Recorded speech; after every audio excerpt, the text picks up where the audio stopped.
850, इसका फैक्टर निकालेंगे। पहले इसका फैक्टर निकालेंगे, गुणनखंड।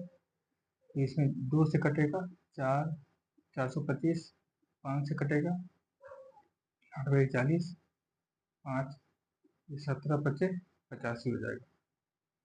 2 गुने 5 के पावर 2 गुने 17, 2 कितनी बार है? 5 2 बार, 5 2 बार है, 17 एक बार है और 2 एक बार है।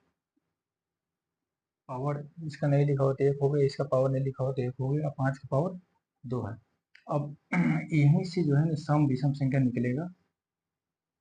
अलग से इसमें जो है ना निकालने की जरूरी नहीं कितनी कितनी संख्या कितनी विषम संख्या है, वो अलग से चुनने की जरूरी नहीं है, डायरेक्ट ये फॉर्मूला के माध्यम से बना लेंगे।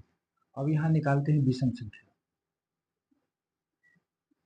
विषम संख्या, इसमें जब भी विषम संख्या निकालना हो तो सम संख्या देखें, जो फैक्टर आया है उसमें सम संख्या को हटा देंगे। सम संख्या कौन है? 2 है, इसको हटा दिए। बचा कौन? 5 और 17 बचा। 5 का वैल्यू क्या है? पावर क्या है? 2 है, 2 में 1 जोड़ देंगे। और 17 का पावर क्या है? 1 है, 1 में 1 जोड़ देंगे।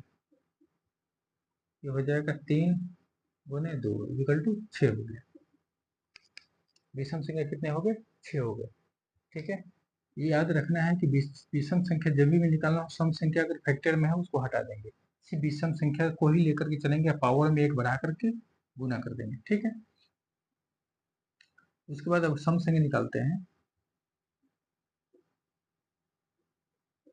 सम संख्या निकालते हैं तो सम संख्या के लिए है कंडीशन इसमें कि सम संख्या को जो पावर है वो रहेगा।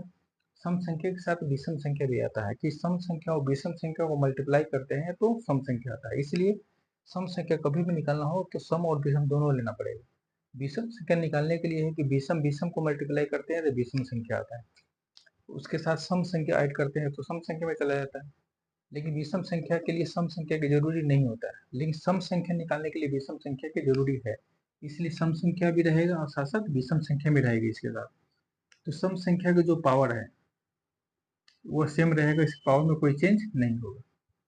इसका 2 के पावर क्या है? 1 है, लिख दिए, मल्टीप्लाई के साथ देंगे। और विषम संख्या की जो पावर है उसमें 1 बढ़ा करके लिखेंगे। जैसे 2 के पावर 5 के पावर 2 है, 2 प्लस 1 लिखेंगे। फिर 17 का पावर 1 है, 1 प्लस 1 लिखेंगे। 1 गुने 3 गुने 2 इजिकल टू 6। तो विषम संख्या भी 6 हो गया और सम संख्या भी 6 हो गया। इसका आंसर 2। इस तरह से इस क्वेश्चन को बना सकते हैं, बहुत ही आसान तरीका है, समझेंगे समझ में आ जाएगा। ठीक है, थैंक्स।